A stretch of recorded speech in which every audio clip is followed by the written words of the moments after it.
Hi everyone, welcome to getting started on your thesis journey. I think by now you may well have a really good idea of your thesis question and may have likely have put together a poster and found a supervisor. We're just at a place now though where you're transitioning from being in a very structured, supportive environment at Royal Roads and connected in through residents and getting your thesis research journey started. And now you may find yourself very much on your own, in your own space, disconnected from Royal Roads. So what we want to do is really give you some points on how you can really get started into this journey really effectively. And one of the most important things to help get you started is really listen to your heart. Sometimes students have an idea, but their heart is kind of calling them in a different direction. So listen to your heart. It's really essential that you get started on a thesis journey that really is meaningful to you and is really something which you're going to be able to maintain your motivation and your interest in. So listen to your heart and follow with your supervisor what you're drawn to. The next piece of advice I have is to really take charge. This is really essential because in your thesis journey, this is one of the first times you are going to be in a self-directed situation.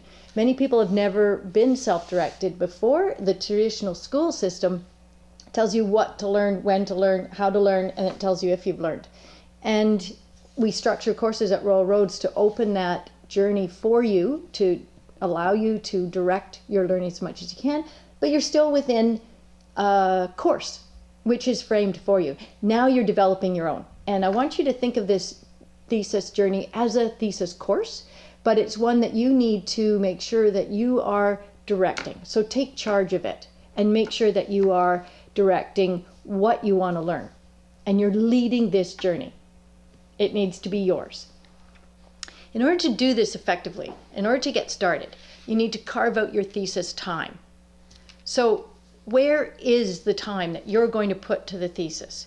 In the past, you may have had certain collaborate sessions that were framed for you, and I'll continue to frame those for you to help in this thesis journey. But your coursework may have had deadlines, and you needed to read certain readings particular weeks. You had group meetings and responsibilities to other people. Now your responsibility is totally to yourself. So you need to carve out your own time schedule. And in order to do that, it's really important you look at your big picture of what's going on in your life and where your thesis learning fits into that. It's important, and it's essential really, is to have really, really regular supervisor contact. And so it's up to you to establish that. I suggest weekly contact with your supervisor, especially to begin with. As you really get into it, it might be bi-weekly, it might be once a month, depending on your needs. But your supervisor won't necessarily structure that for you. It's your responsibility to structure it. And one of the best ways to get started is to establish a really set, regular supervisor contact time that works for both of you. I also think it's really important that you schedule your thesis reading and writing time in your life. And that relates to what I was talking about before, carving out your thesis time. In order to do that, it's important that you look at both longer and shorter sessions in your week.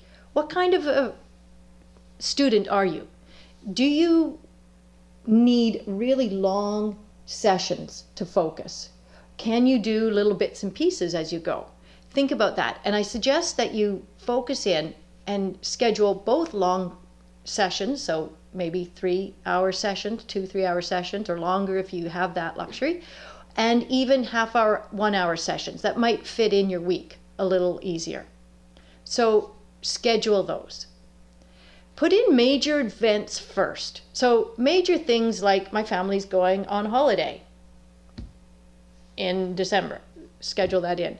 If there is a wedding, or if there are other major things like a birthday or other celebration things, or specific other things which might be big important things in your particular life or work, schedule them in. Those big things need to be part of your life still, so put them in first. And then create the big timeline, which we've asked you to do as part of your thesis proposal. What are the major milestones that you need to attend to in the thesis to have it submitted according to our criteria to make sure your thesis is done in the 1 year. So map out that, what does that 1 year look like? And then once you've got those big major milestones, then you can create a midterm sort of schedule. So that's a 4 to 6 weeks. If in this first month, you know you want to have your proposal submitted by, say, October 15th, what do you need to do between now and then to make sure that you make that deadline? And you look at the 4 to 6 weeks and say exactly what you're going to do in those 4 to 6 weeks, exactly what readings you're going to read and when you're going to read them. What, if you're working on your survey questions or your interview questions or figuring out your ethics proposal, all those different aspects, schedule them in and schedule in when you're going to do it specifically in your week. Once you have that 4 to 6 week schedule, send it to your supervisor and share it. As you move through it then, I suggest you color code it. So once you've done something, change that to green. It's done. And at the end of the week, reflect back. I never did get to point number 2 or 3. If that's the case, then mark it in red. It still needs to be attended to. If it's something you're working on, you can put it in yellow. So I suggest using a color code, whichever works for you, whatever colors you like. Indicate somehow what you're working on and what you still need to do. That 4 to 6 week schedule gets renewed then, and you send an update. You've got a basis of information to work with your supervisor. They can see what you should be working on, what you've done, and you've got a very good schedule to help keep you on track. And I'm going to come back to keep you on track a little later. So getting started, create those schedules. That really helps you see what you need to do and where you need to go. Then start a research journal. That's really, really important because that research journal will hold all your ideas, your reflections, and is a place for you to keep yourself going. Getting started with a research journal is one of the best things you could do to actually get yourself into the whole journey. I also want you to think about, in getting started, write something every day. It doesn't matter what it is. It doesn't have to be your final thesis, and it probably won't be. It may well be initially just versions of your research question. You may have a question that you're starting with now, and as you discover and work with your supervisor, that question may alter and change. Just before you go to bed, write down in your journal a research question. In the morning, write it again, and it may vary slightly. One word may change, and that may change a little bit the focus that you're taking and help refine it. Other than writing your research question, it could be just your thoughts, your feelings. How are things going?